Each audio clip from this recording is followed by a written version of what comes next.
The afternoon sun of the 31st of October, 1973, hung low over the granite walls of Mountjoy Prison, casting long, jagged shadows across the exercise yard. Inside the perimeter of Ireland's most secure Victorian-era fortress, the atmosphere was thick with the routine boredom of incarceration. Armed guards patrolled the catwalks, their eyes scanning the groups of Republican prisoners pacing the gravel below. Among the inmates were the high-value targets of the Irish Republican Army, men who were considered the strategic architects of a bloody conflict.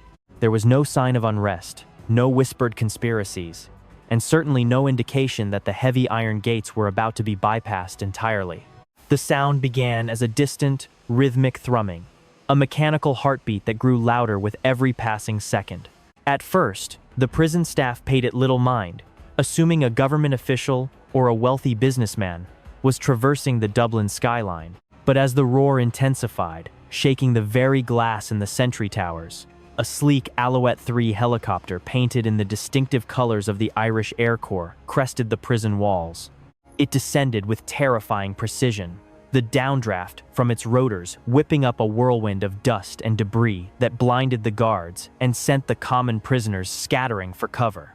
In the center of the yard, 3 men did not run away from the mechanical beast. They ran toward it with the synchronization of a practiced drill. Seamus Twomey, J.B.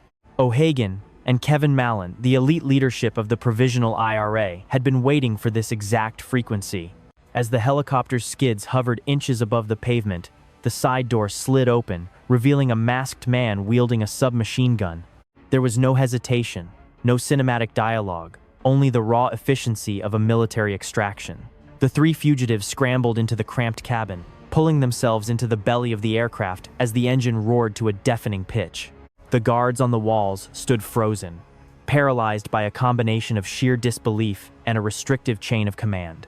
In a pre-digital era, the sight of a military-grade helicopter landing in a prison yard was so surreal that many assumed it was an authorized mission. By the time the realization of a prison break took hold, the pilot had already engaged the collective, and the Alouette 3 surged upward. It cleared the barbed wire fences and the jagged stone battlements in a matter of heartbeat, tilting its nose down as it gained airspeed over the rooftops of Dublin. The most secure facility in the Republic had been breached from the one direction they never thought to guard: the sky. Below them, the prison erupted into a cacophony of sirens and shouted orders, but the sky offered no obstacles to the fleeing rebels. The helicopter sped toward the outskirts of the city, weaving through the low clouds to evade any potential ground observers. Within the cabin, the atmosphere was a volatile mix of adrenaline and grim satisfaction. They had turned a symbol of state power into a getaway vehicle, mocking the entire security apparatus of Ireland in broad daylight. This was not just an escape, it was a psychological blow delivered with the surgical precision of a commando raid, leaving the authorities staring at an empty patch of gravel. As the aircraft disappeared into the gray horizon, the news began to ripple through the telegraph wires and radio stations of Europe. A helicopter had stolen the leadership of the IRA from under the noses of the Dublin government on Halloween, a day of masks and shadows. The sheer audacity of the feat hinted at a level of organization and resources that the public had yet to fully grasp. The Mountjoy 3 were gone, and the hunt for the phantom pilot and his passengers would become the greatest manhunt in Irish history. The gates of Mountjoy remained locked, but the birds had flown the nest, leaving only the fading echo of rotor blades behind. The escape from Mountjoy did not begin with the roar of an engine, but in the cold, damp cells of the sea wing, where the air tasted of stone and old tobacco. To understand why the IRA would risk such a flamboyant operation, one must understand the 3 men at the center of the storm. Seamus Twomey, known as the General, was not just a prisoner. He was the chief of staff of the Provisional IRA, a man whose very presence in a jail cell was a strategic amputation for the movement.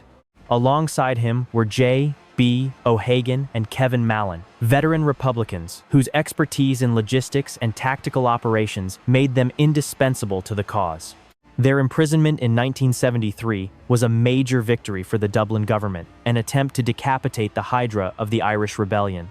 The early 1970s in Ireland were a period of the Troubles, a time when the border between the North and South was a jagged scar of violence and political upheaval. The Irish government, led by the Fine Gael Labour Coalition, was under immense pressure from London to crack down on IRA activity within the Republic's borders. Mountjoy Prison, a Victorian behemoth built in 1850, was the designated cage for these high-profile political captives. The authorities believed that behind these thick granite walls, under the watchful eyes of the Gardaí and prison wardens, the revolution would eventually starve for lack of leadership. They underestimated the fact that for a man like Twomey, a prison cell was merely a different kind of office. Inside the yard, the three leaders maintained a rigid military discipline that unsettled their captors. They didn't act like common criminals. They acted like prisoners of war, conducting themselves with a quiet, brooding authority that commanded the respect of other inmates. However, beneath this stoic exterior, a desperate communication line was buzzing. Using smuggled notes known as comms, written on tiny scraps of cigarette paper and hidden in the hems of clothing or even swallowed, the trio remained in constant contact with the IRA's GHQ, General Headquarters, on the outside. They knew that a conventional breakout tunneling or a frontal assault on the gates was a suicide mission given the heightened security. The idea for a helicopter escape was born from a mixture of dark humor and tactical genius during a whispered conversation in the exercise yard.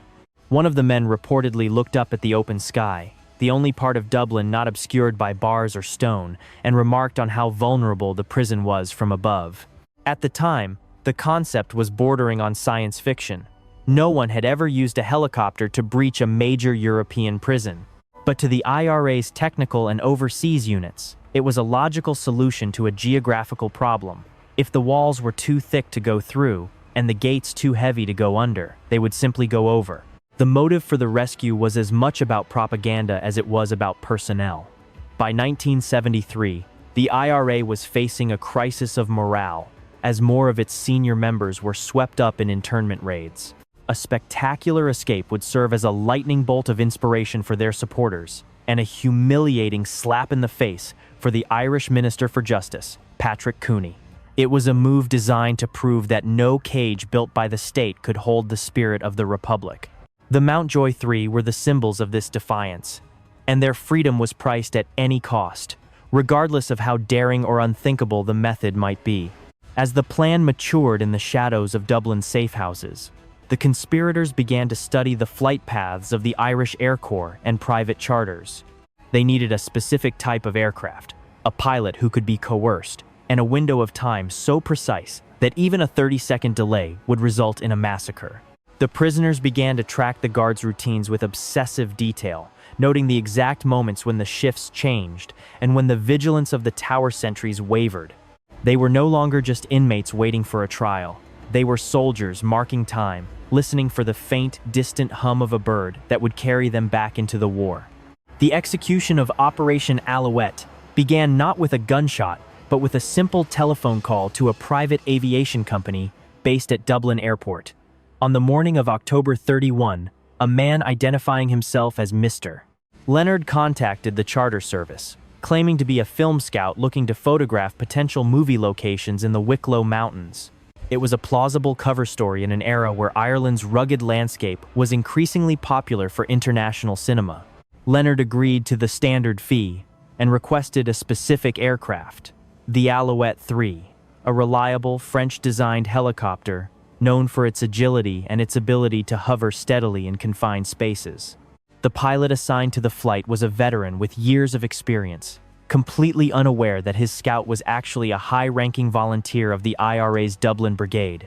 As the helicopter lifted off from the tarmac, the autumn landscape unfolded beneath them, but the passengers' interest was not in the scenery.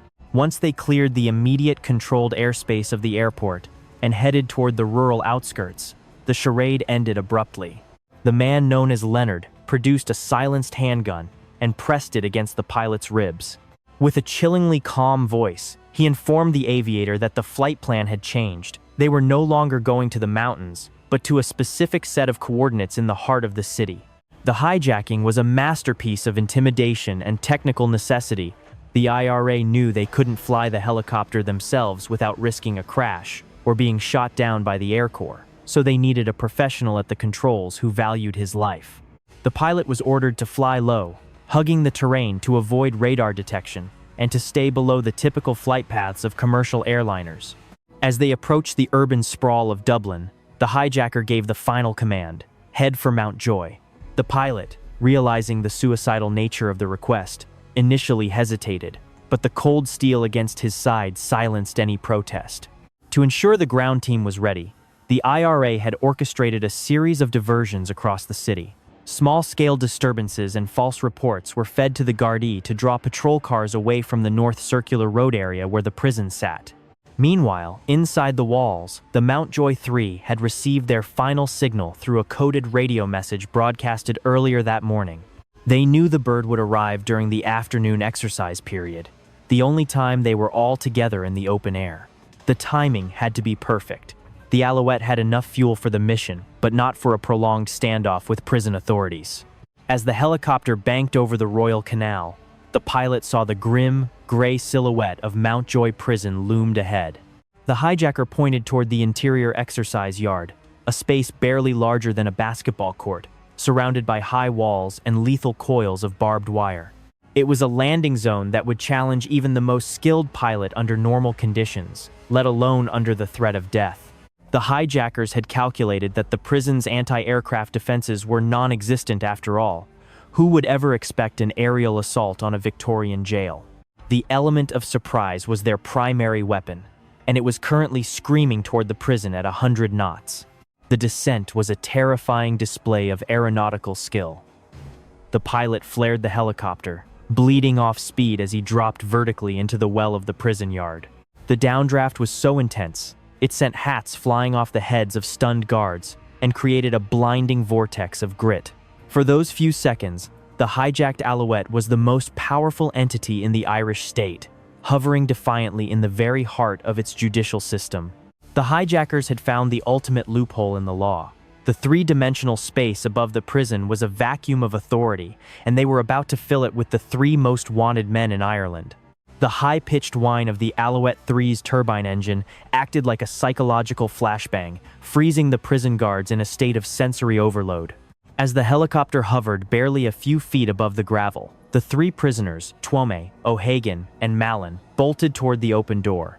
In the guard towers, the confusion was absolute. Some officers initially believed the helicopter carried the Minister for Defense, or perhaps a high-ranking military inspection team. This momentary hesitation, a lapse of only 15 to 20 seconds, was all the IRA needed to turn a secure facility into an open field. The vacuum of authority in those first few heartbeats was the most critical factor in the success of the mission.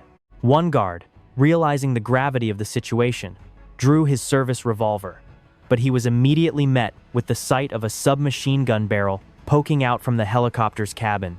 The hijacker inside didn't need to fire. The mere presence of superior firepower from an elevated position was enough to suppress any ground-level resistance. The Mountjoy 3 scrambled into the back of the aircraft, their boots clattering against the metal floor as they piled on top of each other. There was no time for seats or safety belts.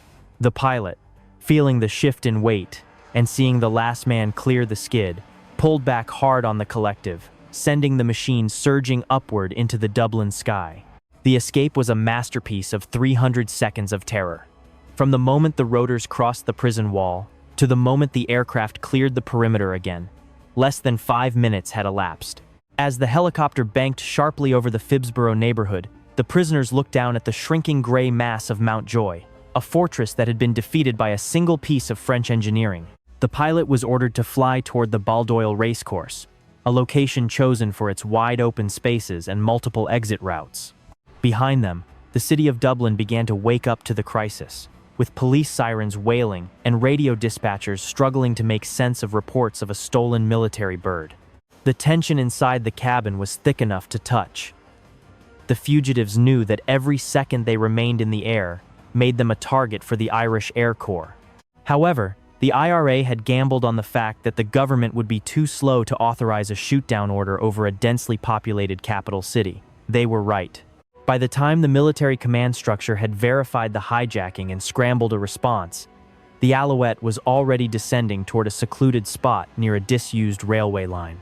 The landing was fast and rough, the skids kicking up turf as the engine wound down. The pilot was left shaken but unharmed, tied to his seat as the hijackers and the fugitives vanished into waiting getaway cars. The transition from the air to the ground was seamless, showing the depth of the IRA's logistical network. Within minutes of landing, the three men were whisked away to a series of pre-arranged safe houses scattered across the Leinster province. The Gardaí launched Operation Seal, a massive dragnet that involved hundreds of checkpoints and house-to-house searches, but they were chasing ghosts.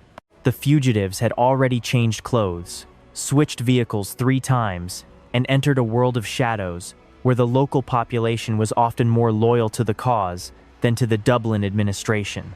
The authorities were left inspecting an empty helicopter, a silent witness to a historic humiliation. The daring nature of the escape turned the Irish political landscape upside down overnight. In the pubs of Belfast and Derry, the news was greeted with cheers and songs, while in the Dáil Éireann, the Irish Parliament, it was met with fury and demands for resignations. The IRA had achieved a propaganda victory that outweighed the tactical importance of the three men. They had proven that the Troubles could not be contained by stone walls or iron bars. As the sun set on October 31, the Irish government realized that the rules of engagement had changed forever. The war had literally taken to the skies, and the state was trailing far behind. The aftermath of the Mountjoy helicopter escape was a whirlwind of political humiliation and a frantic, nationwide manhunt that gripped the Republic of Ireland. Within hours of the Alouette 3 being abandoned at the Baldoyle racecourse, the Irish government went into a state of emergency. Minister for Justice Patrick Cooney was forced to face a barrage of criticism in the Dáil, as the public and opposition parties demanded to know how the most secure prison in the land could be breached by a single civilian aircraft. The escape wasn't just a security failure. It was a symbolic shattering of the state's perceived control over the IRA's leadership.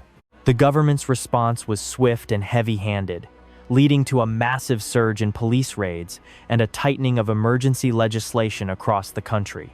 For Seamus Twomey, J.B. O'Hagan, and Kevin Mallon, life on the run was a return to the shadows they knew so well. However, the intensity of the Operation Seal dragnet made it difficult for them to remain active within the Republic. The Gardaí and the Irish Army saturated the border regions, turning every farmhouse and back road into a potential trap. Kevin Mallon was the first to fall, recaptured just weeks later while attending a Gaelic football match in December 1973. J.B. O'Hagan followed shortly after, caught in a safe house during a routine sweep. Only Seamus Twomey managed to evade the net for several years, eventually slipping across the border to resume his role as a high-ranking commander in the north, before being arrested again in 1977. The Mountjoy 3 had achieved their primary goal. They had turned the Irish prison system into a global laughingstock and provided a massive morale boost to the Republican movement. In the streets of Belfast and Derry, the escape was celebrated with a popular folk song titled The Helicopter Song, which quickly climbed the charts despite being banned from the national airwaves. The lyrics mocked the ministers in their fine attire and celebrated the bird from the sky that had snatched the boys from the yard. This cultural impact was perhaps the most enduring legacy of the mission, transforming a criminal escape into a legendary feat of resistance that defined the Irish folk memory of the 1970s. The structural impact on Mountjoy Prison was immediate and permanent. The Irish government, determined to never allow a repeat of the Dublin airlift, ordered the installation of heavy steel wires across the exercise yards of all high-security prisons.